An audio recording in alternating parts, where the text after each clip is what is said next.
Hello and welcome everybody, this is yours Levi, giving you some time for a quick look at Tomas Was Alone. This is a very interesting indie game, and I say it's very interesting because it's a story about squares. Squares and rectangles and just, yeah. Best way I can kind of explain it is if we just kind of jump right into the game here. This is starting a new game, I think. Yep. The program was a failure. People forgot this. It's a massive flop. The coders started adding name strings to the AIs as a joke. Tomas AT23612 wasn't special, just an AI, and I couldn't finish reading all that. Was alone. Wow. A weird first thought to have. So yeah.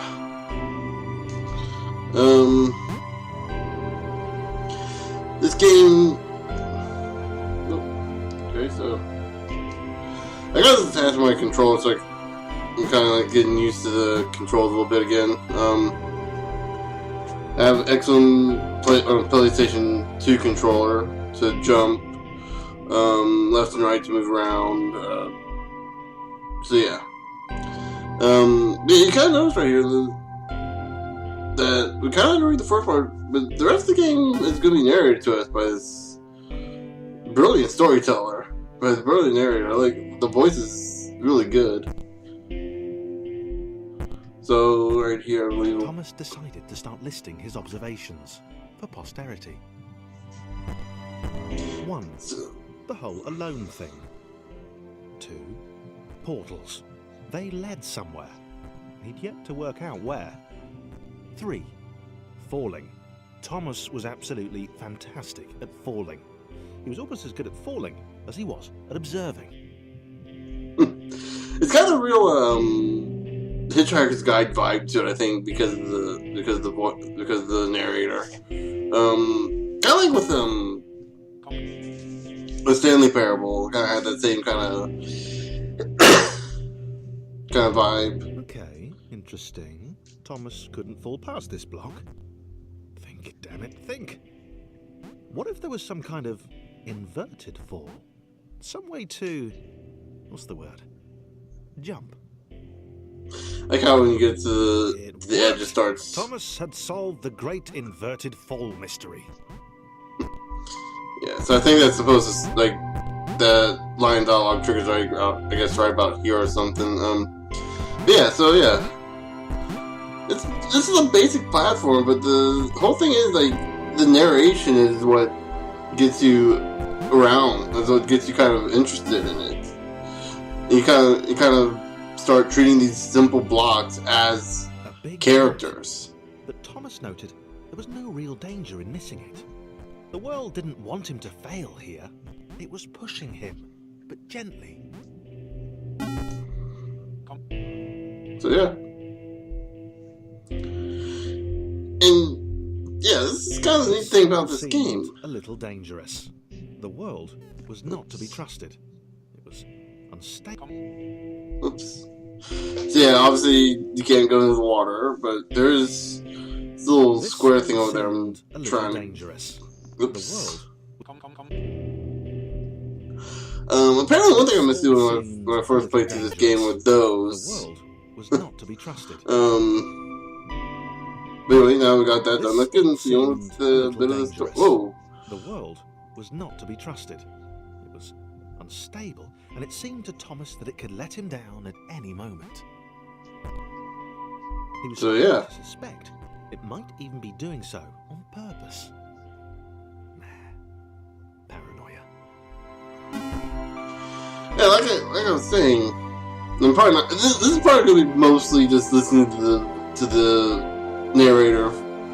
It's gonna be like one of those really weird kind of quick looks. Tomas wondered whether the portals were actually taking him anywhere. He felt like he was making progress, but there wasn't really any way to know. He seemed to be moving predominantly up and to the right, which might or might not be important. I kind of like how they have like its own. I guess the light green in the background is the light source. But yeah, like the game really does get you, like, it kind of gets you to realize, you know, you can feel for these blocks as if they're actual people. It might have been paranoia again, but Thomas could have sworn the world was becoming more complicated. It always seemed to be one step ahead of his skills. It had been designed just for him. He wondered why. Was the world testing him? No. Too obvious. Maybe it was just obvious enough. But yeah, like, the best way I can really think of explaining this game is by actually kind of just playing it. There's not really a whole lot I can say. Something about the boiling, toxic, glowing water intimidated Thomas. He didn't like it. He certainly didn't want to swim in it. So here we got a respawn point if we die. 4. Water. Not good. To be avoided. So like I was saying, we have these respawn points here. If we fall into the water, we come back to this point instead of coming back at the beginning of the stage. Hoping to get to the point where we get like multiple characters, because that's when the game starts getting really good. The I think we're getting to it soon. To Thomas. No amount of observation or obsessive note-taking could combat that. So yeah.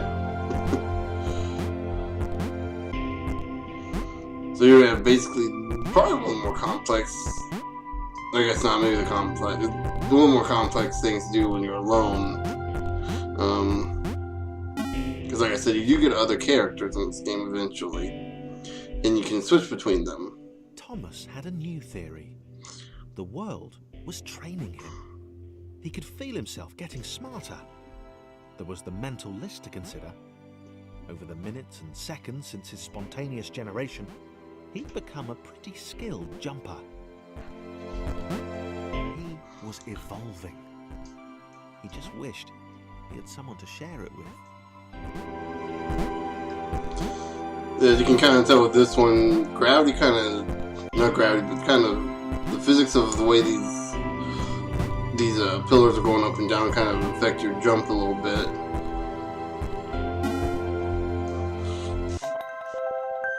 We go into the next chapter. So that's pretty fast. I submitted hundreds of bug reports. I told the idiot this would happen. Overlapping scripts. More than one AI was bound to be spawned in the environment at some point. Turns out I missed the point. The little error changed everything. Chris took an immediate and deep dislike to the skinny red rectangle. Who the hell did this Thomas think he was? So yeah, here we got our introduction to a new character, Chris. The small square who doesn't seem to like Thomas very much. He also can't seem to jump very high. At least not as high as Thomas. So, yeah. This kind of shows you how he kind of needs Thomas to get to his goal. Thomas doesn't really need him, though. In the levels, basically just put both characters to the portal. Chris had been doing fine. He wasn't the highest jumper, but he'd held his own. He'd even been graceful at times. Well, not technically graceful, probably the wrong word, but, you know, fine. There was that skinny little runt leaping about like he owned the place. So right now we need to get Chris down here and Thomas up there. Ooh, the world seems to be changing for us. It's really good to show you too. Another thing about games is that it's not how flashy the game can be. It's not how flashy. Let me rephrase that. It's not how graphically impressed the game can be that matters. It's the presentations. Everything plays an important part. The narrative, the gameplay, the graphics, I guess, the style to the graphics. It's not necessarily you need the highest rated graphics out there. You don't need something that could compete with. I'm trying to think of any game that actually has any good graphics, but the closest thing I can think of is Call of Duty, and everyone knows for a fact that has It doesn't even come close to being the best looking game out there. I guess you could say Crysis. Not everything needs Crysis level graphics, but you know, if you have a simple style and a story that could back it up, why not take advantage of it? Okay, this was more like it. A glowy white thing. Only Chris could get to it, which of course made it all the more enticing. What would it do? What new opportunity might this switch open up to him? So right here we need another chance to Thomas switch. to jump slightly higher than Chris. How fortunate. Seriously, this Oh, makes no. the switch pressing thing entirely worthwhile. Yeah, Thomas jumps quite a bit higher than Chris actually, and he doesn't jump at all when Chris is on him. So that's kind of an unfortunate thing, but in all fairness, I don't think Chris jumps on him either. In fact, you know, we can test that out now. Oh, nope. Oh, crap. I have like a really weird frame rate spike, despite the fact that my game tells me I'm like, not game, my recording software is telling me I'm not dropping below 30, though 30 seems very, very low for this. It's visually, I mean, from what I'm seeing, it's like the spiking of it. And usually 30 is like fine for most anything, I mean, visually. Good, because on the surface, it did not seem good. Chris was pretty scared. Little Red seemed fine, happy to be on his merry little adventure. Chris couldn't shake the feeling that things had taken a significant turn for the worse since Thomas had joined him. Sure, he'd been able to piggyback his way to ever so slightly higher platforms, but where had that got him? Well, to ever so slightly higher platforms, which was his point. I love the narrative is like one of the big draws to this game. Like it just tells such a great story about these just squares and rectangles. It's like, I'm gonna go and say this right now, it doesn't change. We get more squares and rectangles later on. So it's like Chris stared at Thomas with pure hatred. Great story. He seemed so very happy at their situation. Friends together, a brave fellowship of quadrilaterals on a quest for greatness. That would be fine. But it was all the obvious observation that Thomas was doing which grated. Every time they saw something vaguely new, Chris would hear a satisfied little from the vaulting idiot. He hoped the next portal would split them up, if only for a few levels. Few levels, get it? So yeah, and it's really hard to have something to say about this game. I mean, aside from how this thing is a wonderful game, like the story is really good. The gameplay is for the most part tight. I mean, it's a little slow to respond to the turn with like left and right, but it's like almost like it's turning. It's not that bad. It's very smooth. The maps that control all the buttons, I could like counting the D-pad. You got like 4, 5, 6, 7 buttons.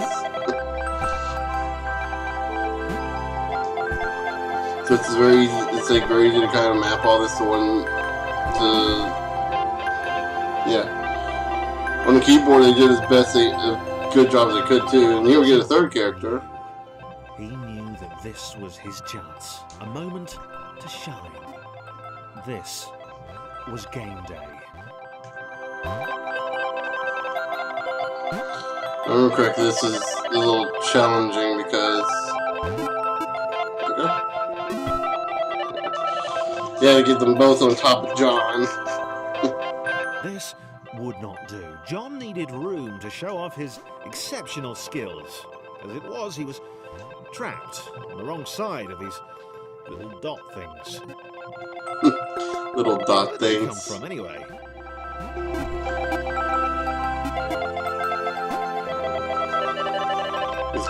pop John back out and back into his portal. And I believe this is going to be where we're going to learn John's ability. So every character has a different set of abilities. John inhaled the air of the open space, and it smelled of awesome. So yeah, with John, you can kind of tell he jumps really high. His training to use time to show those little dots how it was done. John decided to press the switch to let the little dots catch up with him. John cared for his new allies. You could tell from the sympathetic expression he practiced in the mirror all these years. So yeah, that's another cool thing. Like, each character has their own personality too. You know, Chris being kind of the angered one, Thomas being the born kind of observer, kind of the thinker. John being the show off. Another character we might meet later thinks she's a superhero.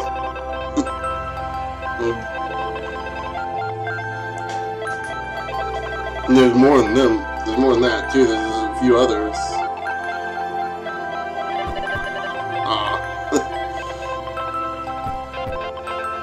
We're gonna have to jump here anyway.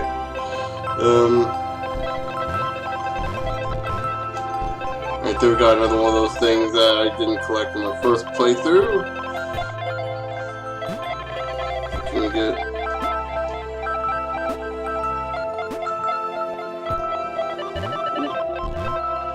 Get Chris up here and switch John. Nope. There we go.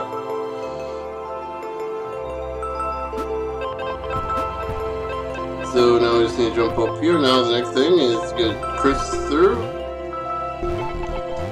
Because he's the only one that can fit through this hole, and now Thomas. Which I believe actually he needs Chris for this. So this is oh, no, it's John. Excuse me.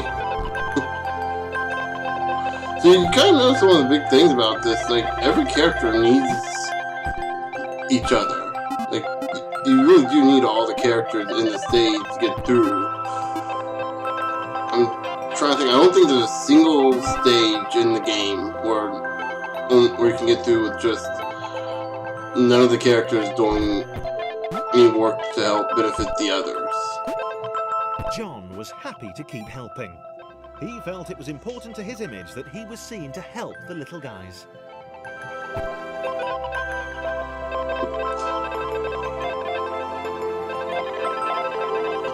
So yeah. So John's ever the show off. I think we've already established that.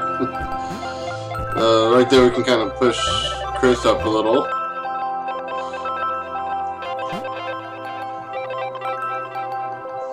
How am I going to do this?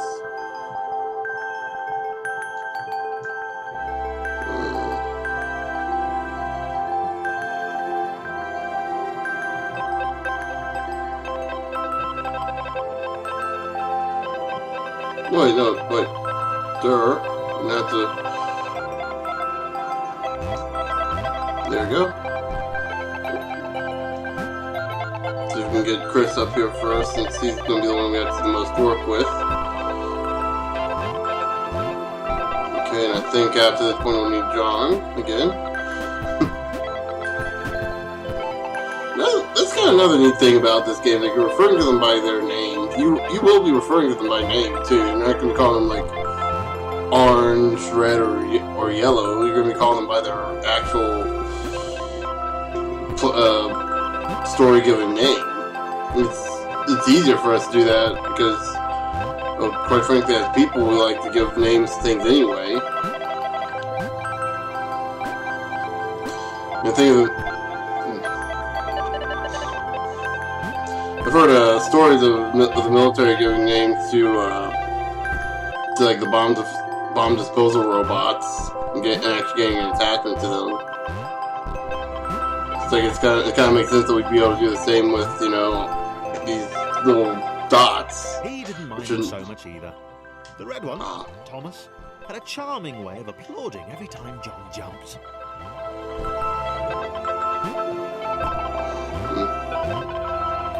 So yeah, there really, like I said, there really isn't much more I can say.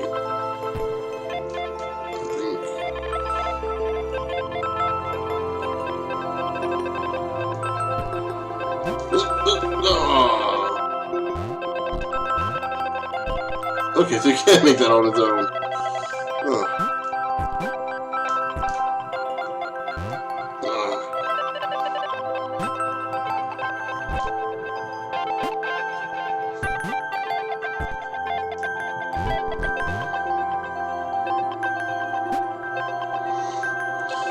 So yeah,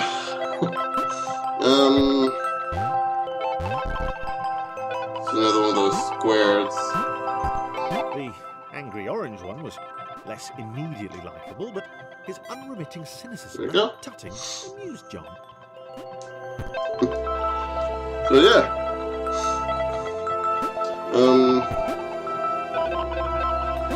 again, this is one of those games like I don't really feel like I can say much about. I just kind of want to get out there at least that this is a game that exists and kind of show you how great gaming can be too. I mean, it's how it gives you the feels. I mean, for these like little blocks. I mean, I know there's gonna be a few people out there like, well, how can you feel sympathy for a block? It's like, well, how can you not feel sympathy when they give them great characterizations? And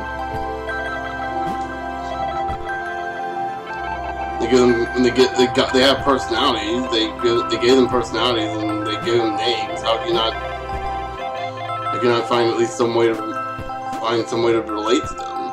It's something we've been doing in storytelling for like all eternity. Like giving these weird little personality quirks to animals. Why not give them to blocks? Yeah, get John out there, I think.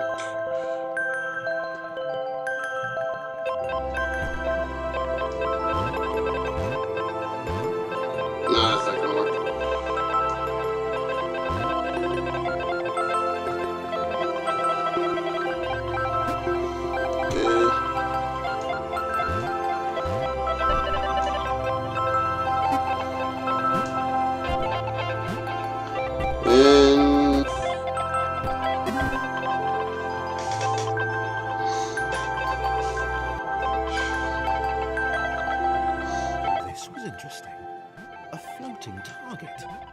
This would require coordination, balance, and timing.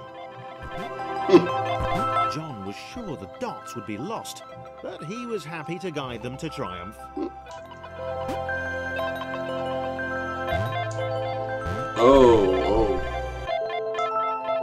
Feeling John's gonna be needed here. We can just bounce him that way. I don't remember which button I'm using here.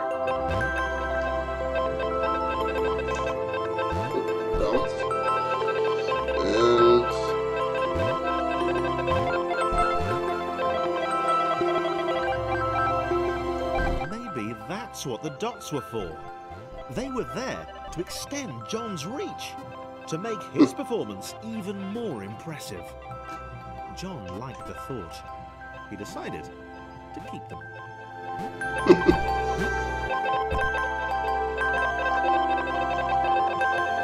You can just sit and run with this stage. I'm done with this chapter too, it seems. The initial group possessed simple variation in size and strength. More complex configurations were inevitable. As the era spread, the variation became increasingly extreme. Author of Life instanced. So we get Claire. This was how Claire would die. She knew it would happen eventually.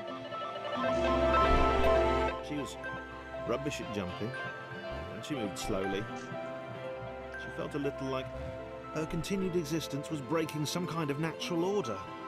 The crumbling pillar was a dramatic death, she supposed. Wait. No. Oh, what? Claire couldn't shake the feeling that she was not, in fact, dead. It was at that moment that Claire realised she had superpowers. Like I said, you got one character that thinks she's a superhero. She'd need a cape. There was no getting around that. You couldn't be a superhero without a cape. Claire didn't want confusion. If you saw a cape, that made matters clear. You knew what you were dealing with. Claire was all about communication. And, you know, floating in water, which was her superpower. Like I said, almost every character in the game, actually every character in the game has their own unique power and something to bring to the team. Like I said, Thomas was the all-around character. All right.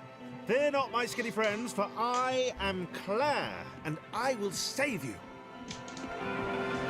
Claire, Just so that you know, when Claire bounces like that, you can't actually lose. Rubbish.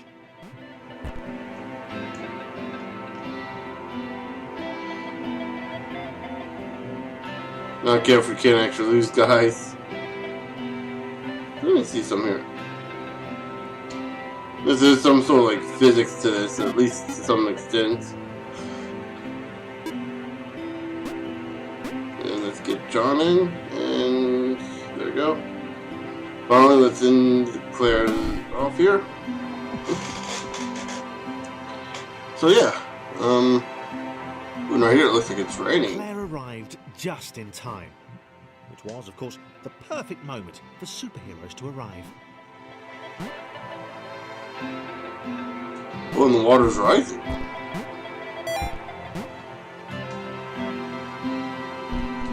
So Claire's the only one who can jump with characters on them, on her. Of course, if you jump in the water. As the water began to rise, Oh no! I Claire thought to save this little rectangle in as many restarts as it took.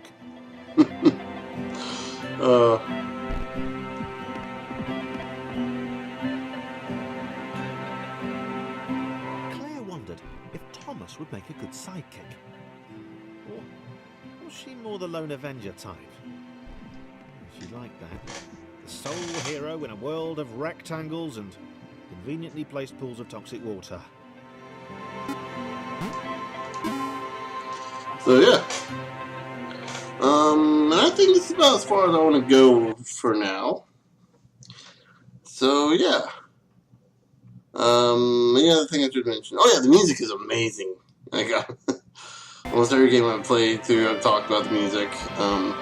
This is like great music. But yeah, so this is Tomas Was Alone. A simple game with simple graphics, but a great story. And it shows us that, you know, it's okay to become attached to rectangles and squares. So yeah, with all that said, I'll see you guys later.